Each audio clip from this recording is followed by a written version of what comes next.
नमस्कार जय जगन्नाथ। राज्य रे बाइक पाई लागू होगा जाउची 5टी नुआ नियम।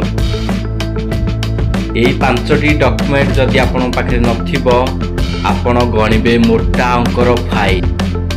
प्रथमे ड्राइविंग लाइसेंस जदि आपण पाखे नथिबो आपण गणिबे 5000 टंकार फाइन।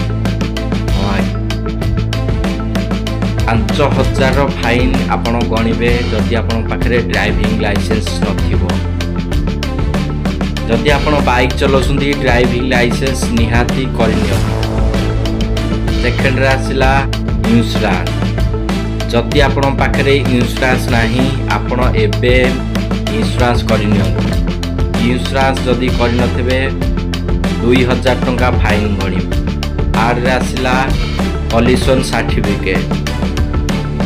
जदि आपण पॉल्यूशन करना एबे ही पॉल्यूशन करनियो। जदि आपन को ट्रैफिक पुलिस धरे जदि आपण पॉल्यूशन सर्टिफिकेट न करथांती 5000 टंकार फाइन आपन को दबाकू पड़िबो। हां आज्ञा। और रे आसिला फिटनेस सर्टिफिकेट। जदि आपण पाखरे फिटनेस सर्टिफिकेट नाही आपण बाइक चलाउछंती जदि आपन को ट्रैफिक पुलिस धरिला 2000 टंका फाइन दबाकू आपन को पड़िबो।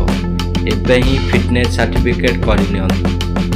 5 रे आसला हेलमेट जदि आपण यूज करनाहांती सतर्क रहंतु। का बाइक धरु आपण हेलमेट पिंधंतु। हेलमेट पाई 10000 टंका जोरिमाने आपन को दबाकू पड़िबो। जदि आपन को ट्रैफिक पुलिस धरला आपण हेलमेट पिंधिनाहांती 10000 टंका फाइन आपन दबाकू पड़िबो। एबे ही सतर्क रहंतु। 5टी सर्टिफिकेट आपण पाखरे रखंतु।